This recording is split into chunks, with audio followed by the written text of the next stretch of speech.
What's enough for me?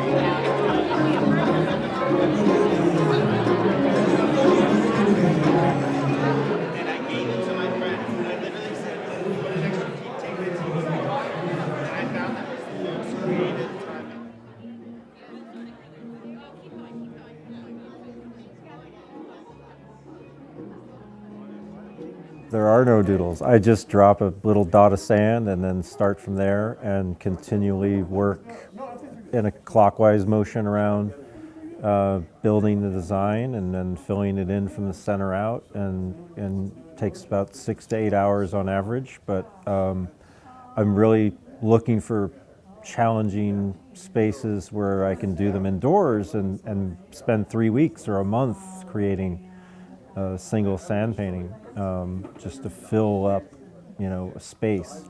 The limitations of outdoors, of course, are like the wind and the elements and the people with their nose in a device. So walking right through it and honestly just oblivious to something on the ground. But you don't want to put people off of the work either. And oftentimes in New York, there'll be a crowd gathered and they will scream and shout at these people that walk through, and it honestly, it's just, it's going to be swept up at the end of the day. So it's really just allowing whatever to happen and be at peace with it. We're separated from information even today.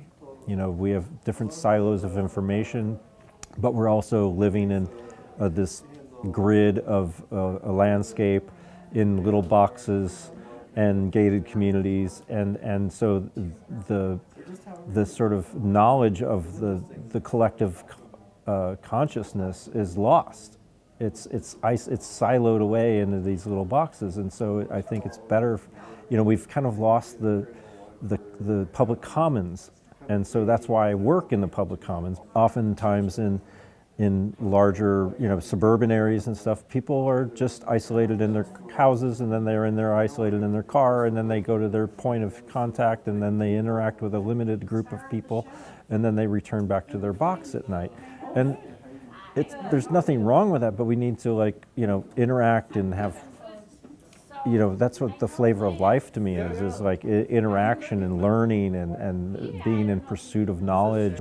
There's a professor emeritus from NYU that was a physics professor, and we'd have these long debates about the formations of snowflakes, which is the physics that he studied. And I'd oftentimes make 7-pointed because radial symmetry, and he was like, this would never exist in nature.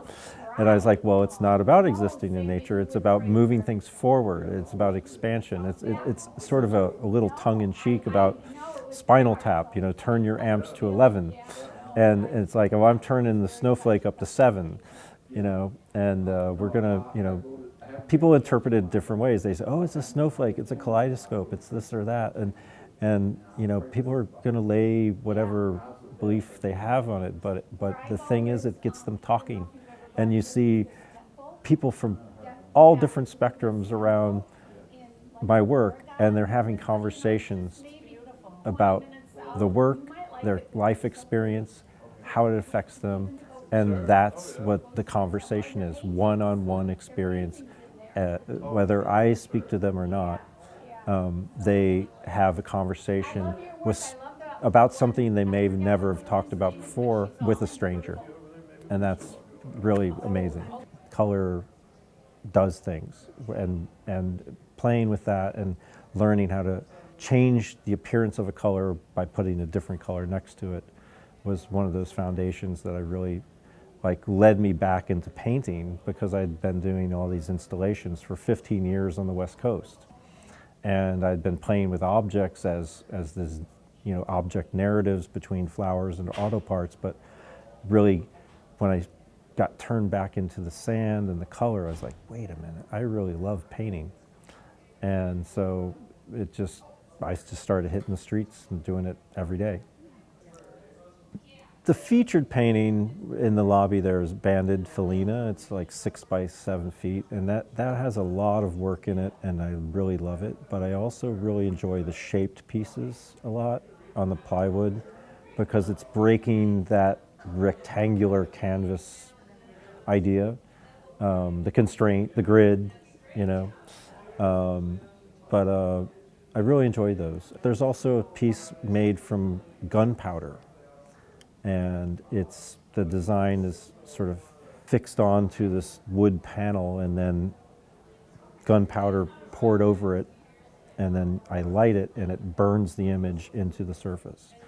So that's an experiment that came around with I was asked to do an auction for bushfire relief in Australia back a few years back.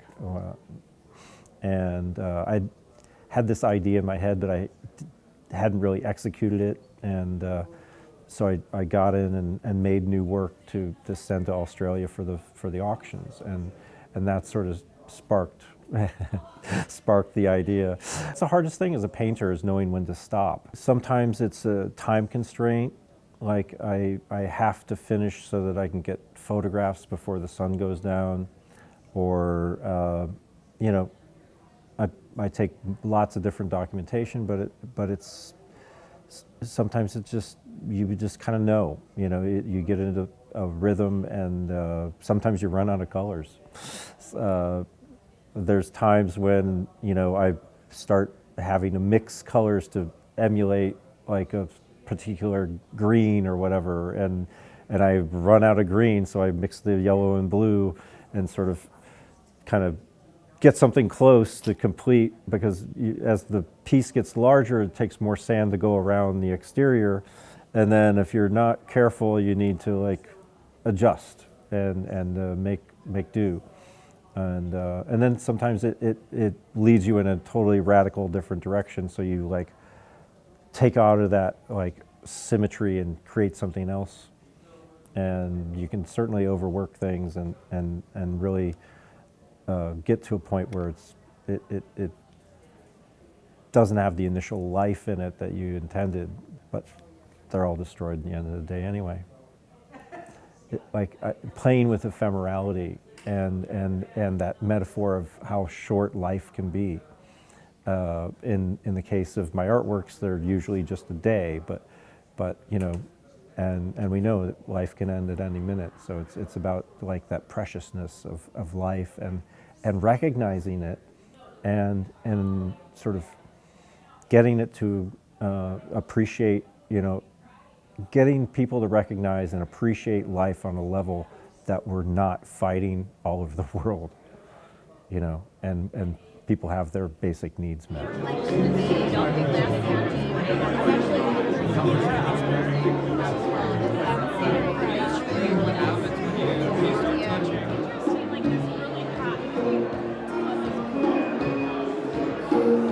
It is something I wanted to do ever since I was a little kid growing up, to be an artist.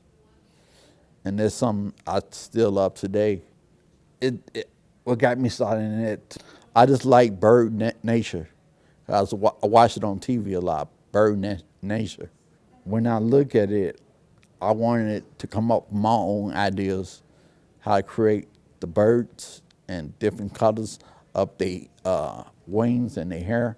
I came up with my own ideas, like I can draw fishes, I can draw sharks, I can draw eagle birds. But when I feel like I put the color on the bird, you know, on his, like put the color on his like stand, on his body, and then put the orange on his nose, the yellow on his nose. When I look at it, I feel like it's not finished. When I feel like it's not finished, I start creating lines of different colors of paint and the paintbrush on the birds, on his wings, you know, like lines going down. And how do you know when something's finished? That, I don't know. I just make sure I just put more ideas inside the canvas picture, and then I do more in it. With the background is got with the background got like more details that I'm keep on putting. That's how I know I'm finished. Tell you the truth, this drawing is not finished right here. I'm still working on it. I'm still trying to come up with some more ideas. And then I like to put glitter on drawings. Glitters on the suit, glitter on the ties, stuff like that.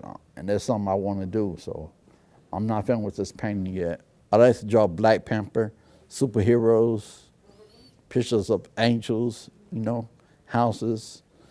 And I like to draw like horses too. Born USA American horse. I like to come up with my own names. I like to draw dogs. I like to draw pictures of Joe Biden. And I like to draw Obama and his family and wife. I like to draw church houses. I like to draw buildings, cars, stuff like that, and motorcycles. I just felt like it was God telling me, man, you should draw on your clothes, I just felt like it was like a touch for me to draw on clothes. Because when I was wear clothes, I didn't see no cut on my clothes, no cut on the pants, and nothing. So I wanted to come up with the idea. So I just said, maybe I should draw on clothes. Maybe I should draw on shoes and hats. And with people, when I first did it, people would come out, go outside and go to work. People like, wow, who drew that for you? I said, I did it, Mano did it. They're like, can you draw something for me? It makes people feel happy, and it make me feel happy. They love what I do as an artist. I do it because I have a passion for art, and it's something I want to do. I'm going to continue to do it, and inspire other people to draw, and I will continue to pray. I inspire all kids, their families and loved ones to keep on drawing. I inspire other people to draw. I pray for other people to draw, to never give up, keep on trying in life for God and for their families and for themselves too. I just love to draw. I can't get enough of it. It's part of my life now.